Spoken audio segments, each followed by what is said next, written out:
Hello student, Tapovan group of school તરફથી આપ સૌનું હાર્દિક સ્વાગત છે. આજના લેક્ચરમાં આપણે ચર્ચા કરીશું મોનોટોનોસિટી. મોનોટોનોસિટી એટલે વિધેય વધે છે કે ઘટે છે તેના ઉપર વાત કરીશું. જો વિધેય ચુસ્ત વધતું હોય અથવા તો વધતું હોય અથવા વિધેય ઘટતું હોય તો તે વિધેય મોનોટોનિક છે એવું કહેવાય.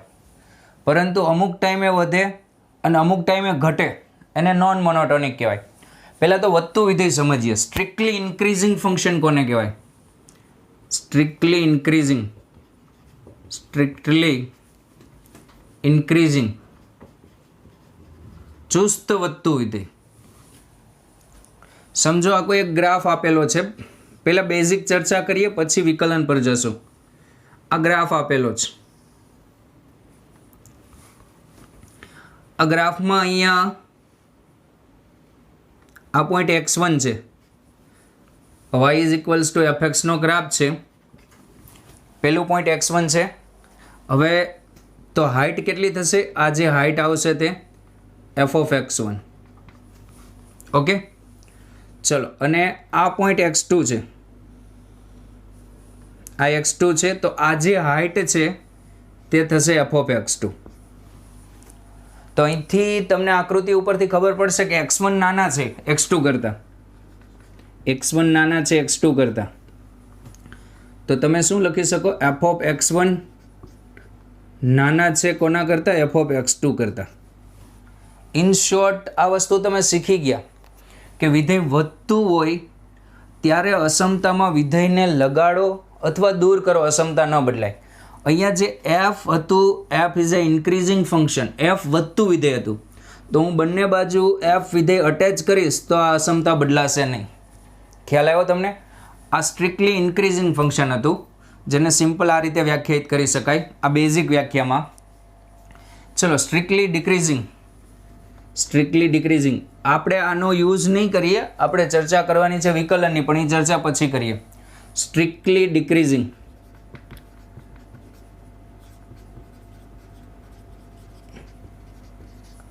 ઓકે, ચલો. આ રીતે, સોરી, આ ગ્રાફ ઇન્ક્રીઝિંગ. હવે ઇન્ક્રીઝિંગ અને ડિક્રીઝિંગનો બેઝિક અર્થ એવો થાય કે તમે અહીંથી આ બાજુ આવો એટલે એક્સ અક્ષની નેગેટિવથી પોઝિટિવ સાઈડ આવો. ગ્રાફ જો ઉપર જતો હોય કન્ટિન્યુઅસલી તો સ્ટ્રિક્ટલી ઇન્ક્રીઝિંગ, અને અહીંથી તમે એક્સ અક્ષની નેગેટિવ સાઈડથી આ સાઈડ આવો અને ગ્રાફ જો નીચે જતો હોય તો સ્ટ્રિક્ટલી ડિક્રીઝિંગ. ઓકે, ચલો. અહીંયા પોઈન્ટ આ x1 છે, આ પોઈન્ટ x1, આ પોઈન્ટ x2, અને આ જે હાઇટ છે એ f ઓફ x1, આ જે હાઇટ છે તે f ઓફ x2. તો જુઓ, અહીંયા x1 is less than x2, x1 is less than x2, પરંતુ આ બંનેની હાઇટમાંથી f ઓફ x1ની હાઇટ ઊંચી છે. દેખાય? એટલે આનો અર્થ એવો થયો કે તમે બંને બાજુ ઘટતું વિધેય અટેચ કરો ત્યારે અસમતા બદલાય. જુઓ, f અહીંયા ઘટતું વિધેય હતું અને મેં અહીંયા ઘટતું વિધેય લગાડ્યું એટલે અસમતા બદલાણી. હવે આ ચુસ્ત ઘટતું ને ઘટતું બંને વસ્તુ અલગ છે, એ આપણે પછી સમજીએ. આ બંને વાત મેં કરી ચુસ્ત વધતા માટે અને ચુસ્ત ઘટતા માટે. ઓકે, હવે અમુક ગ્રાફ જોઈએ. સમજો કે એના ઉપરથી ખ્યાલ આવશે વધતું ઘટતું શું છે.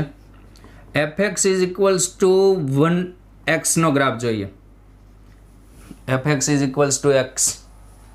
ચલો, આ ગ્રાફ છે fx is equals to x. fx is equals to x. તો એનો ગ્રાફ આવશે આ રીતે. જુઓ તો અહીંથી ડાબીથી જમણી બાજુ જાઓ તમે, અથવા માઇનસ સાઈડથી પ્લસ સાઈડ જાઓ, ગ્રાફ કન્ટિન્યુઅસલી ઉપર જાય છે. તો આ જે ફંક્શન છે એ સ્ટ્રિક્ટલી ઇન્ક્રીઝિંગ ફંક્શન છે. કયા પ્રદેશ પર? બધા પર. Minus infinite two plus infinite પર ગ્રાફ સતત જ ઉપર જાય છે. તો આને કહેવાય સ્ટ્રિક્ટલી ઇન્ક્રીઝિંગ. સ્ટ્રિક્ટલી ઇન્ક્રીઝિંગને આ રીતે અપર એરો વડે દર્શાવીશું, વધતા વિધેયને ઓન આર, આર પર વધતું વિધેય છે, f x is equals to x. ચલો સેકન્ડ ફંક્શન ડિસ્કસ કરીએ, f x is equals to x square. F x is equals to x સ્ક્વેરનો ગ્રાફ પેરાબોલા, અપવર્ડ પેરાબોલા દેખાય છે. તો ડાબીથી જમણી બાજુ આવતા અહીંથી અહીંયા સુધી નીચે આવે છે, ફરી પાછો અહીંથી ઉપર જાય છે, તો આને નોન મોનોટોનિક કહેવાય. આખા આર પર નોન મોનોટોનિક કહેવાય. પરંતુ આપણે કોઈ પર્ટિક્યુલર અંતરાલની ચર્ચા કરીએ, જેમ કે આ માઇનસ ઇન્ફાઇનેટ છે, આ 0 છે ને આ ઇન્ફાઇનેટ છે, તો આટલા અંતરાલની આપણે ચર્ચા કરીએ તો આ ચર્ચાની અંદર પહેલો અંતરાલ આ વસ્તુ આપણે લઈએ કે x belongs to minus infinite to 0, x belongs to minus infinite to 0. તો આ જે ફંક્શન છે માઇનસ ઇન્ફાઇનેટ ટુ 0માં ગ્રાફ નીચે આવે છે, એટલે અહીંયા ડિક્રીઝિંગ ફંક્શન થશે માઇનસ ઇન્ફાઇનેટ ટુ 0માં. અથવા આમ પણ લખી શકો decreasing on minus infinite to 0. Okay, ચલો. અને અહીંથી અહીંયા ઇન્ક્રીઝિંગ ઓન 0 ટુ ઇન્ફાઇનેટ, આ અંતરાલ પર વધતું વિધેય છે, f x is equals to x square. Third graph જોઈએ, f x is equals to x cube. F x is equals to x cube. બધી હું સ્ટ્રિક્ટલી વાત કરું છું ચુસ્ત માટે. ચલો, આ જે ફંક્શન છે એ નેગેટિવ સાઈડથી, એક્સ અક્ષની નેગેટિવ સાઈડથી પોઝિટિવ સાઈડ આવતા કન્ટિન્યુઅસલી ઉપર જાય છે, તો આને તમે એમ લખી શકો increasing on R, strictly increasing on R. ખ્યાલ આવે? ચલો, પછી x is equals to root એક્સનો ગ્રાફ જોઈએ. F x is equals to route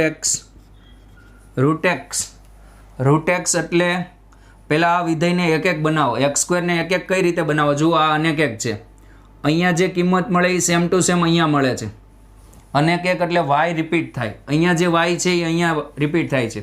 તો એક એક બનાવવા ગ્રાફનો અડધો આટલો ભાગ જ લેવાનો.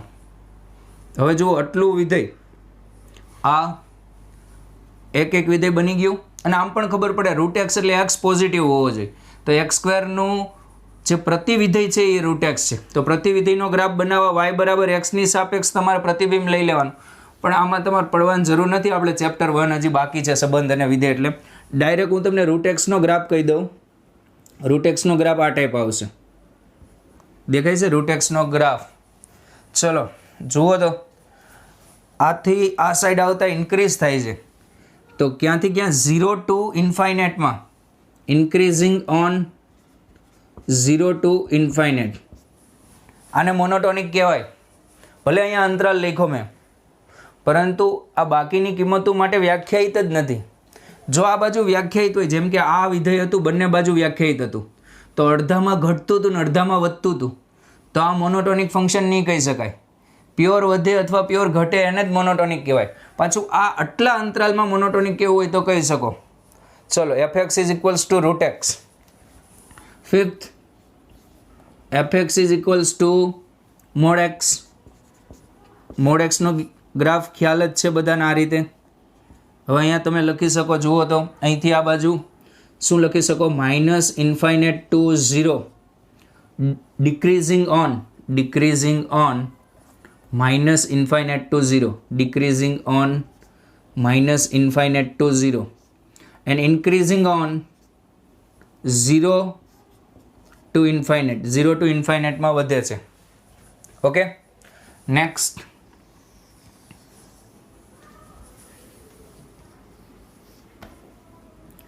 આ બધા પીસવાઇઝ ફંક્શન છે. પીસવાઇઝ ફંક્શન પહેલું માનાંક x, પછી એક ઇન્ટીજર પાર્ટ x જોઈએ.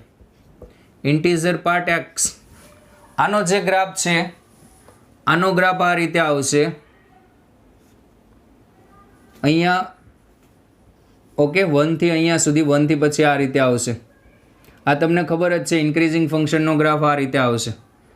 ઓકે, ચલો હવે જુઓ, આમાં પણ આથી આ સાઈડ આવતા ગ્રાફ ઉપર ચડતો જાય છે, પરંતુ આ બધા પોઈન્ટ આગળ 0 થાય છે. એ સ્ટ્રિક્ટલી ઇન્ક્રીઝિંગ તો ન કહી શકાય. સ્ટ્રિક્ટલી ઇન્ક્રીઝિંગ ક્યારે કહેવાય? કે જ્યારે ગ્રાફ કન્ટિન્યુઅસલી ઉપર ચડતો હોય. આને ખાલી ઇન્ક્રીઝિંગ કહી શકો. આ ઘટતું નથી, પણ અમુક સમયે જો કન્ટિન્યુઅસ એનું એ જ રહે છે. હવે હું તમને ફરક સમજાવું સ્ટ્રિક્ટલી ઇન્ક્રીઝિંગ અને ઇન્ક્રીઝિંગનો.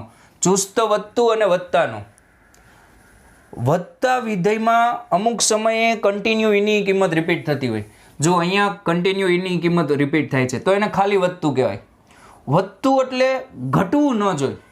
આગળ જતાં એની જ કિંમતો રહે તો ચાલે, પણ ઘટવું ન જોઈએ. જેમ કે આમાં આગળ જાઓ તો એની જ કિંમત રહે છે પણ ઘટતું નથી. અને ચુસ્ત વધતું એટલે આગળ જતાં કિંમતો વધતી જ જવી જોઈએ. જેમ કે અહીંયા તમે આગળ જશો તો કિંમતો વધતી જ જશે, અને અહીંથી આગળ જાઓ તો કિંમતો એની જ રહે છે પણ ઘટતી નથી. તો આને ઓનલી ઇન્ક્રીઝિંગ કહી શકો. ઇન્ક્રીઝિંગ ઓન આર આ ઇન્ક્રીઝિંગ છે, અને આ બધામાં સ્ટ્રિક્ટલી ઇન્ક્રીઝિંગ છે. ચુસ્ત વધતાને વધતું પણ કહી શકો. ચુસ્ત વધતું વિધેય હોય અને વધતું વિધેય પણ કહી શકાય, પણ વધતાને ચુસ્ત વધતું ન કહી શકાય. સમજો કારણ એ પછી વિકલનમાં હું સમજાવીશ કઈ રીતે. પહેલી વસ્તુ તમને આ બંને વસ્તુનો ખ્યાલ આવવો જોઈએ કે સ્ટ્રિક્ટલી ઇન્ક્રીઝિંગ અને ઓનલી ઇન્ક્રીઝિંગનો ફરક શું છે. ઓકે, તો સ્ટ્રિક્ટલી ઇન્ક્રીઝિંગ એટલે જેમ આગળ વધો તેમ વધવું જોઈએ, અને ઓનલી ઇન્ક્રીઝિંગ એટલે જેમ આગળ વધો તો અમુક ટાઈમે કિંમત એની રહે તો ચાલે. ઓકે, પણ છેલ્લે સુધી એની રહે તો એ કોન્સ્ટન્ટ ફંક્શન થઈ જાય. ચલો હવે fx is equals to fractional part x. Fractional part x. Fractional part એક્સનો ગ્રાફ જુઓ તો અહીંયા આ રીતે આવશે. દેખાય?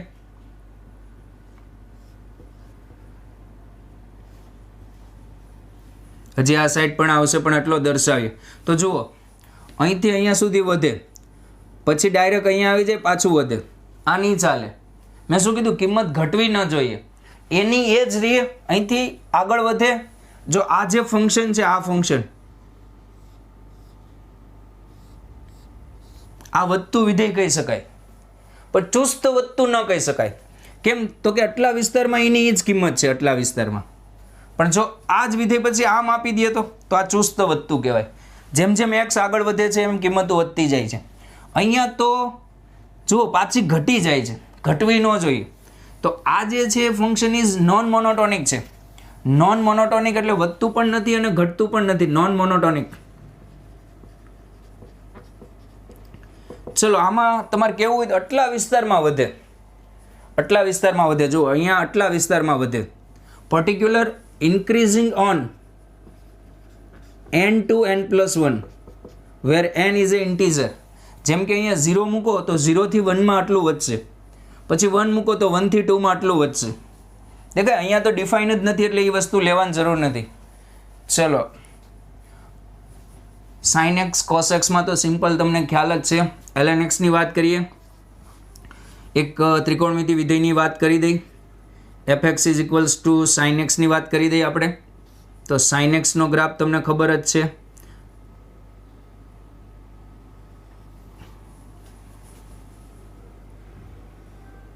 આ રીતે. ઓકે, ચલો તો અહીંયાથી અહીંયા સુધી, અહીંથી અહીંયા સુધી વધે. દેખાય? અહીંથી અહીંયા સુધી વધે એટલે -π/2 થી +π/2 સુધી વધે. ક્યાંથી? -π/2 થી +π/2 સુધી વધે છે. હવે આનું આવર્તમાન કોણ? 2nπ. મુખ્ય આવર્તમાન 2π, પણ અહીંયા તમે 2nπ ઉમેરી દો તો આ અંતરાલમાં આ વિધેય વધતું જ હશે. આ વસ્તુ સમજો મેં શું કર્યું. જો આટલું જે હતું મેં એક સ્મોલ અંતરાલ લીધો, પછી તમે એમાં 2π ઉમેરો એટલે આ ભાગ આવે, આગળનો ભાગ આવે. પછી 4π ઉમેરો એટલે આની આગળનો ભાગ આવે. આ બધા એવા ભાગ આવશે કે એમાં વધતું વિધેય હશે. ઓકે, અથવા સિમ્પલ તમે એકમ વર્તુળ પરથી વિચારો તો અહીંયા સાઇનની કિંમત -1 હોય. -1 થી અહીંયા 0 થાય એટલે વધ્યું, 0 થી 1 થાય એટલે વધ્યું. તો આ આખા ભાગમાં વધે છે. તો આને 2nπ કહેવાય. તો આ જે બિંદુ છે એને કહેવાય 2nπ - π/2, અને આ જે બિંદુ છે એને કહેવાય 2nπ + π/2. તો જુઓ તો ક્યાંથી ક્યાં વધે છે. 2nπ - π/2 થી 2nπ + π/2 માં ઇન્ક્રીઝિંગ ફંક્શન છે. Increasing on 2n pi minus pi by 2 થી 2n pi plus pi by 2.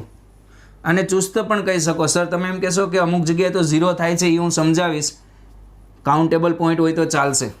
ચલો fx is equals two sine x, પછી tan x તો તમને ખબર છે r પર વધતું વિધેય છે, ગ્રાફ દોરશો એટલે r પર નહીં પણ r minus 2n plus 1 pi by 2 પર, કારણ કે એનો ડોમેન પર વધતું વિધેય છે, કારણ કે આ કિંમત આગળ અવ્યાખ્યાયિત થઈ જશે.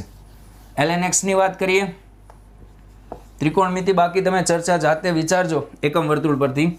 ln x, fx is equals two ln x. Okay, ln x માં ગ્રાફ આવશે આ રીતે, જુઓ તો આથી આ બાજુ આવતા સ્ટ્રિક્ટલી ઇન્ક્રીઝિંગ ઓન, ડોમેન શું છે 0 ટુ ઇન્ફાઇનેટ, દેખાય છે strictly increasing on 0 two infinite, આ પોઈન્ટ 0 છે. e રેસ ટુ x ની વાત કરીએ તો e રેસ ટુ x નો ગ્રાફ આજે મેં દોરી દીધો હતો, ખ્યાલ હોય તો બોલો. ઇન્ક્રીઝિંગ ઓન r દેખાય છે.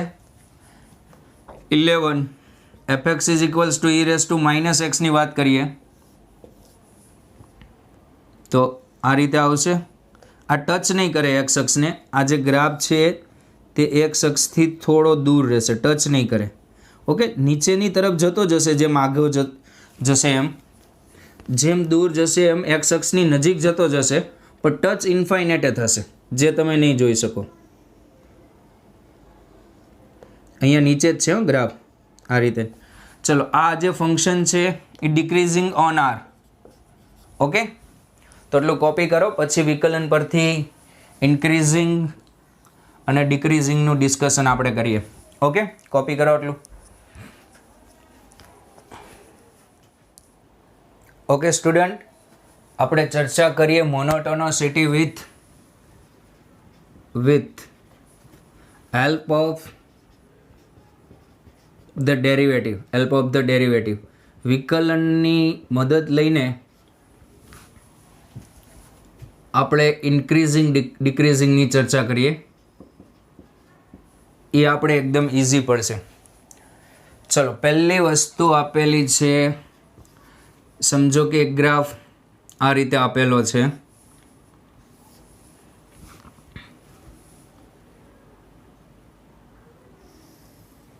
આ રીતે ગ્રાફ છે, આ તમને ખબર છે સ્ટ્રિક્ટલી ઇન્ક્રીઝિંગ છે.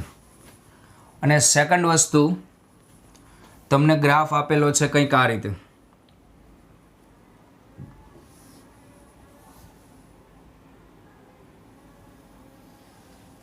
આ રીતે ગ્રાફ આપેલો છે. ઓકે, અહીંથી આ ઉપર જ જાય છે, આ જે ઊંચાઈ છે એ આના કરતાં ઊંચી જ છે. ચલો આને થોડું વ્યવસ્થિત દર્શાવીએ.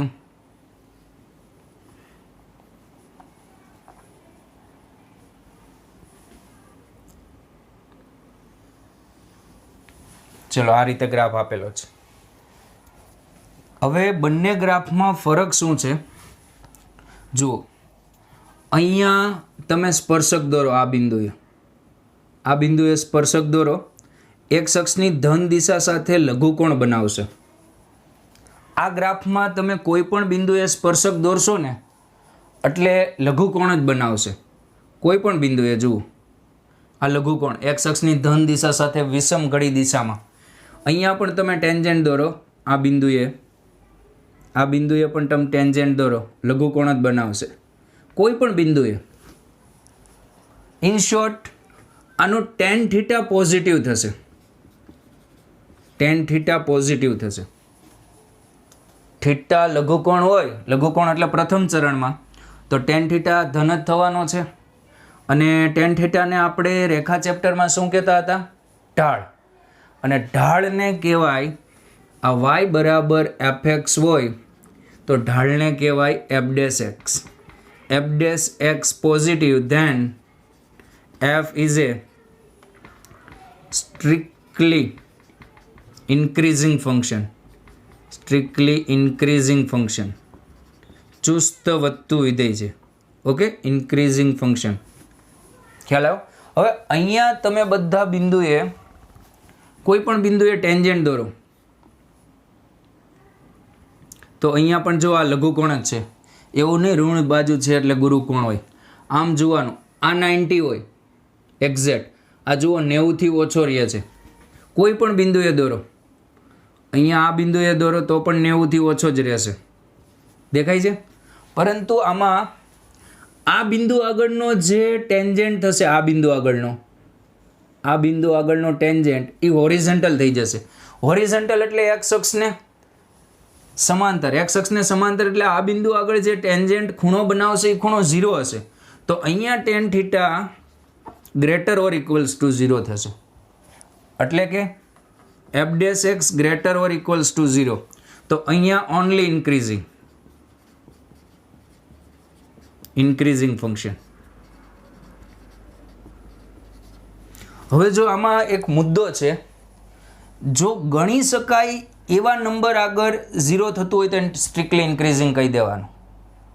સમજો કે ફંક્શન આપેલું છે x plus cos x, fx is equals to x plus cos x. વિકલન કરો તો f' x બરાબર 1 માઇનસ sin x. તો 1 મોટા કે sin મોટા? 1 મોટા. સાઇનની રેન્જ 1 સુધી જ જાય છે. તો વિકલન જે છે તે ધન થશે અથવા તો 0 થાય. 0 ક્યારે થાય? sin x બરાબર 1 હોય ત્યારે. તો આ ફંક્શનને સવાલ મારો એવો છે કે ઇન્ક્રીઝિંગ ફંક્શન કેવું કે સ્ટ્રિક્ટલી ઇન્ક્રીઝિંગ ફંક્શન કેવું? ધ્યાન રાખજો બરાબર. તો અહીંયા કઈ કિંમતો આગળ વિકલન 0 થાય છે? તો કે x બરાબર π/2, 5π/2 એન્ડ 9π/2, ઇન શોર્ટ 4n + 1π/2. એકમ વર્તુળ પરનું આ બિંદુ કે જ્યાં sin 1 થાય છે. ઓકે, ઇન શોર્ટ ઇન્ફાઇનાઇટ કિંમતો આવી, પણ કાઉન્ટેબલ છે. એટલે તમે ગણી શકો છો કે આ બિંદુ આગળ વિકલન 0 થાય છે. તો આ ફંક્શનને આપણે સ્ટ્રિક્ટલી ઇન્ક્રીઝિંગ જ કહેશું. આ ખાસ યાદ રાખજો. ધારો કે કોઈ ગ્રાફ આવો છે, તો આ જે કિંમતો છે એ તમે ગણી નહીં શકો. દેખાય? આ ગ્રાફ ઇન્ક્રીઝિંગ છે, પણ અહીંયા જુઓ, અહીંયા વિકલન 0 થાય કે નહીં? જ્યાં સ્પર્શક સમસ્થિતિ જોઈને ત્યાં વિકલન 0 થાય. તો આ કિંમતો ગણી ન શકાય. ઓકે, આ કિંમતો ગણી ન શકાય, માટે આને આપણે ઇન્ક્રીઝિંગ જ કહેશું. તફાવત સમજજો. શું કીધું? ઘણી વખત આના ઉપરથી તમને એમ લાગે કે ફંક્શન વધતું વિધેય જ આપણે જવાબ લખવાનો છે, પણ જોવાનું કે જે સંખ્યાઓ આગળ 0 થાય છે એ સંખ્યાઓ તમે ગણી શકો છો, વિચારી શકો છો.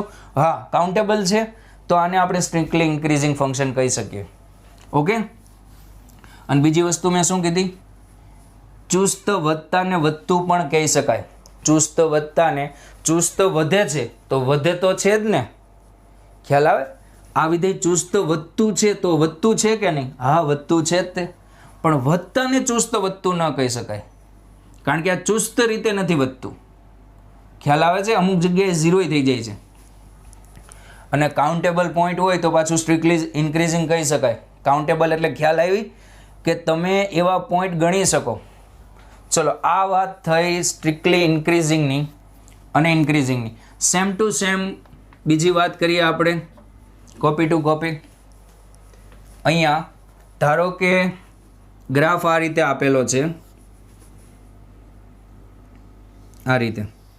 તો આમાં તમે કોઈ બિંદુએ સ્પર્શક દોરો. જુઓ, આ જે છે એ ગુરુકોણ બનશે. દેખાય? કોઈ પણ બિંદુએ સ્પર્શક દોરો, ઇવન અહીંયા દોરો, થીટા ગુરુકોણ બનશે. ગુરુકોણ એટલે કયા ચરણમાં? બીજા ચરણમાં. અને બીજા ચરણમાં tan નું મૂલ્ય ઋણ, tan થીટા ઋણ. અને tan થીટા એટલે સ્લોપ કહેવાય કે નહીં? અને સ્લોપને શું કહેવાય? f'(x) less than 0. તો આ કેસમાં f'(x) less than 0, then f is a strictly decreasing function.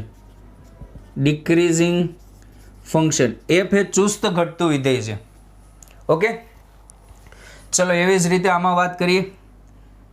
Only ઘટતા વિધેય માટે આપણે વાત કરીએ તો ઘટતા વિધેય માટે ગ્રાફ હંમેશા આ રીતે નીચે આવતો હશે. જુઓ, અહીંયા ટેન થીટા ગુરુકોણ, પછી આનો ટેન થીટા આ જે છે એ ગુરુકોણ 90 કરતાં વધારે બને છે, પણ આ બિંદુએ થીટા કેવો બને છે 0. તો અહીંયા જે ટેન થીટા આવશે તમારે ટેન થીટા એ લેસોર ઇક્વલ્સ ટુ 0 આવશે. F dash x less or equals to 0, then f is a decreasing function. Okay, પણ આમાં પણ સેમ વસ્તુ આ જ લાગુ પડશે. કાઉન્ટેબલ પોઈન્ટ આગળ વિકલન 0 થાય તો તમે એને ચુસ્ત ઘટતું કહી શકો. એવું જરૂરી નથી કે આ લખ્યું હોય એટલે ચુસ્ત ઘટતું કે વધતું ન કહી શકો, ચુસ્ત વધતું ન કહી શકો. ચલો, આ શરત અનુસાર ચુસ્ત વધતું ક્યારે કહેવાય કે તમે એવા પોઈન્ટ ગણી શકો કે ક્યાં 0 થાય છે, તો તમે ચુસ્ત વધતું કહી શકો. આને તો ચુસ્ત વધતું જ કહેવાય, અને ચુસ્ત વધતાને વધતું વિધેય કહી શકાય. તમને કીધું ચુસ્ત રીતે વધે છે એનો અર્થ એવો છે કે વધે તો છે જ તે, પણ એમાં પણ એક એક્સ્ટ્રા એક કદમ આગે છે, ચુસ્ત રીતે વધે છે. ખ્યાલ આવે? અને આમાં ઓનલી વધે છે, ચુસ્ત રીતે નથી વધતું. એટલે વધતાને ચુસ્ત વધતું વિધેય ન કહી શકાય, પરંતુ ચુસ્ત વધતા વિધેયને વધતું વિધેય કહી શકાય. ઓકે, અને બીજી વસ્તુ, આનો અર્થ એવો ન થાય કે માત્ર વધે છે. આને ચુસ્ત વધતું પણ કહી શકો. ક્યારે? આ 0 ક્યારે થાય એવા પોઈન્ટ તમે ગણી શકો. તો બે વસ્તુ એ તમે નોટ કરી રાખજો કે અહીંયા અમુક પોઈન્ટ નોટ કરી રાખો. ચલો, આનો પહેલો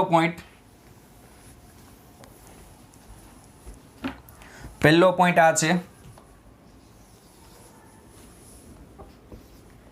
જો એફ એ વધતું વિધેય હોય, જો એફ એ વધતું વિધેય હોય એફ એ, તો એફ ઇન્વર્સ પણ વધતું વિધેય થાય. લખવાનું છે તમારે વ્યવસ્થિત. જો સાઇન એક્સ વધતું વિધેય હોય તો સાઇન ઇન્વર્સ એક્સ પણ વધતું વિધેય જ થાય. ઓકે, જો એફ અને જી ની સેમ મોનોટોનોસિટી હોય,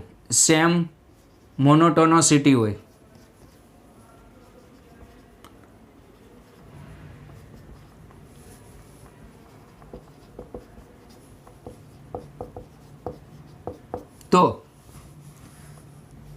ફોગેક્સ અને ગોફેક્સ વધતા વિધેય છે. સેમ મોનોટોનોસિટી એટલે શું? આનો અર્થ એમ થાય કે એફ અને જી કાં તો બંને વધવા જોઈએ કાં તો બંને ઘટવા જોઈએ. જો બંનેની સેમ મોનોટોનોસિટી હોય એટલે કે બંને એક સાથે વધે અથવા તો બંને એક સાથે ઘટે, તો ફોગ અને ગોફ પરફેક્ટલી ઇન્ક્રીઝિંગ જ હોય. ઇન્ક્રીઝિંગ એટલે વધતા વિધેય જ હોય. થર્ડ, જો f and g have a different opposite monicity, F and G is a opposite monotonicity. એટલે કે F ઘટે તો G વધે, અથવા તો F વધે તો G ઘટે.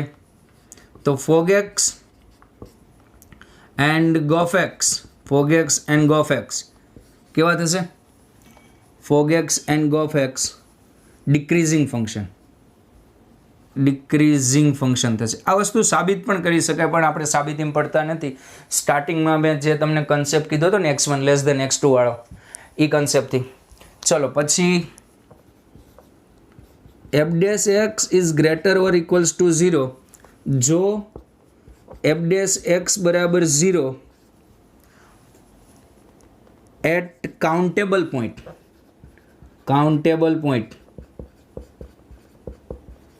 એટલે કે વિકલન 0 ગણી શકાય તેવા પોઈન્ટ પાસે થતું હોય તો f dash x is a strictly increasing.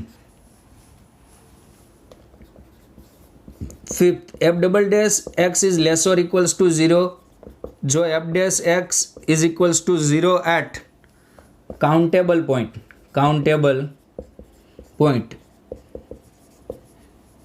then sorry અહીંયા f dash x is a strictly increasing નહીં, fx is a strictly increasing, અહીંયા પણ fx is strictly decreasing. Okay, તો તમારે ક્વેશ્ચનમાં તો એટલી વસ્તુ યાદ રાખવાની છે ક્વેશ્ચન કરવા માટે કે વધતું વિધેય હોય તો f dash x greater than 0 ચુસ્ત વધતા માટે, ઘટતા માટે ચુસ્ત ઘટતા માટે f dash x less than 0, ચુસ્ત વધતાને વધતું પણ કહેવાય, ચુસ્ત ઘટતાને ઘટતું પણ કહેવાય, અને આમાં ઇક્વલ્સ ટુ 0 આવે. હવે આ કેસ પહેલો કેસ બની જાય ક્યારે? આ ઇક્વલ્સ ટુ 0 કેવા પોઈન્ટ આગળ હોય? કાઉન્ટેબલ પોઈન્ટ આગળ. કોપી. ઓકે સ્ટુડન્ટ, થોડુંક વધારે ડિટેલમાં જોઈએ હજી. ક્લાસિફિકેશન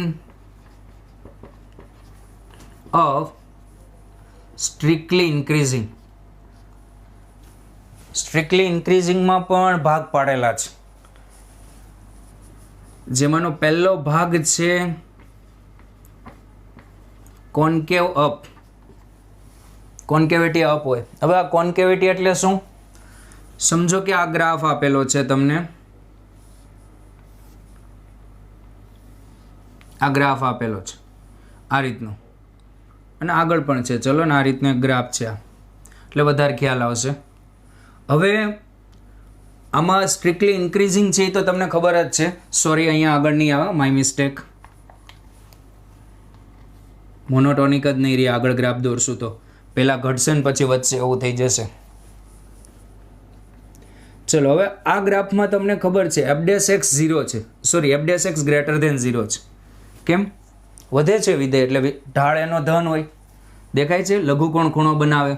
આ વસ્તુ તો આપણે સમજી. હવે આપણે સેકન્ડ વસ્તુ એ વિચારીએ કે આનો જે ખૂણો છે, ખૂણો એટલે ટેન્જેન્ટ જે આ બાજુથી આ બાજુ આવો ત્યારે, તો અહીંયા ટેન્જેન્ટ જે ખૂણો બનાવશે, ધારો કે અહીંનો ટેન્જેન્ટ આ રીતનો ખૂણો બનાવે છે, ઓકે, આ થીટા, અને અહીંયા આ થીટા 1 બનાવે છે, તો જુઓ તો થીટા મોટો થશે કે થીટા 1 મોટો થશે? થીટા મોટો થશે કે થીટા 1 મોટો થશે? થીટા 1 મોટો થશે. એટલે સ્વાભાવિક છે કે f dash x વધતું વિધેય છે. ખ્યાલ આવે? સમજો હવે આ વસ્તુ. f વધતું વિધેય હોય તો તમે શું કહી શકો? f dash x greater than 0. f dash વધતું વિધેય હોય તો તમે આમ કહી શકો f double dash x greater than 0. f double dash વધતું વિધેય હોય તો તમે આમ કહી શકો f triple dash x greater than 0. ખ્યાલ આવે? અહીંયા હું જે ચર્ચા કરું છું તે કોની ચર્ચા કરું છું? ઢાળની. અને ઢાળ એટલે ઢાળનું વિધેય શું હોય? f dash. ઢાળ વધતો જાય છે, દેખાય? ઢાળ વધતો જાય છે. કઈ રીતે ખબર પડી સર ઢાળ વધતો જાય છે? થીટા વધતો જાય છે, લઘુકોણમાં થીટા વધતો જાય છે, લઘુકોણમાં થીટા વધતો જાય એટલે ટેન થીટા વધતો જાય, અને ટેન થીટા વધતો જાય એટલે ઢાળ વધતો જાય, એટલે f dash વધતું વિધેય છે. આ કેસમાં f તો વધતું વિધેય જ છે. ખ્યાલ આવે? f માં ખૂણો વધે છે કે ઘટે છે એ ન જોવાનું હોય, ખાલી લઘુકોણ બને છે, લઘુકોણ બને એટલે ટેન થીટા ધન થઈ જાય, ને ટેન થીટા ધન થઈ જાય એટલે f dash ધન થઈ જાય, એટલે f વધતું વિધેય થઈ જાય. પરંતુ અહીંયા ખૂણો વધે છે એટલે ઢાળ વધતો જાય છે. ઢાળ એટલે f dash x, અને f dash x ક્યારે વધતું હોય? તો કે f dash x નું વિકલન ધન હોય ત્યારે. તો અહીંયા તમે એવું લખી શકો કે f ડબલ ડેશ x પણ ધન હોય, અથવા આનો અર્થ એમ થાય કે જો સ્પર્શક નીચે બનતા હોય, વક્રની નીચે, આ રીતે જો આ વક્ર આમ છે તો કોન્કેવ અપ હોય, અને કોન્કેવ અપ એટલે દ્વિતીય વિકલન ધન. ખ્યાલ આવે? કોન્કેવ અપ એટલે દ્વિતીય વિકલન ધન. ચલો બીજી વસ્તુ આમાં તે second case concave down. Concave down graph દોરીએ, વધતા વિધેયનો જ ગ્રાફ દોરવાનો છે, પણ કોન્કેવિટી ડાઉન હોવી જોઈએ. તો જુઓ અહીંયા f dash x પોઝિટિવ છે, પરંતુ f double dash x negative છે.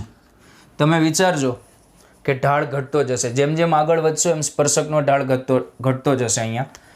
ચલો બીજી વસ્તુ કે કોન્કેવ ડાઉનમાં ઉપર સ્પર્શક બનતા હોય. જુઓ ડાઉન એટલે અહીંયા ઉપર સ્પર્શક બને. અને થર્ડ કેસ પણ છે કે જેમાં f dash x તો પોઝિટિવ હશે જ, પરંતુ f ડબલ ડેશ x 0 હશે. એટલે ઢાળ કોન્સ્ટન્ટ હોય. આનો અર્થ એવો થાય કે ઢાળ કોન્સ્ટન્ટ. અને ઢાળ કોન્સ્ટન્ટ શેમાં હોય? રેખામાં. દેખાય? જો આમાં વધતું વિધેય છે પરંતુ આનો ઢાળ બદલતો નથી. ઢાળ વધે છે કે ઘટે છે? ઢાળ એટલે એફ ડેશ એક્સ.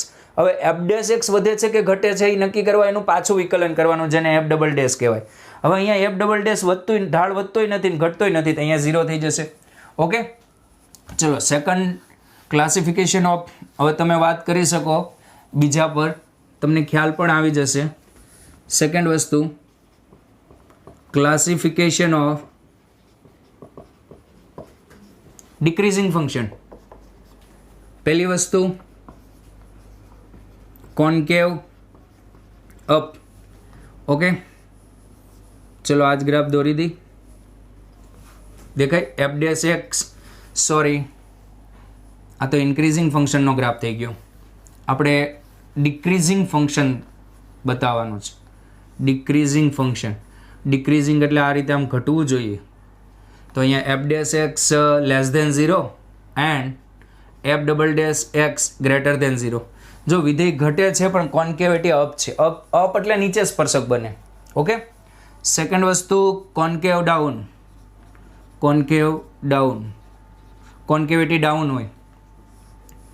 ચલો વિચારો કે વિધેય ઘટવું જોઈએ અને કોન્કેવિટી એની ડાઉન હશે એવું ફંક્શન વિચારો અહીંયા.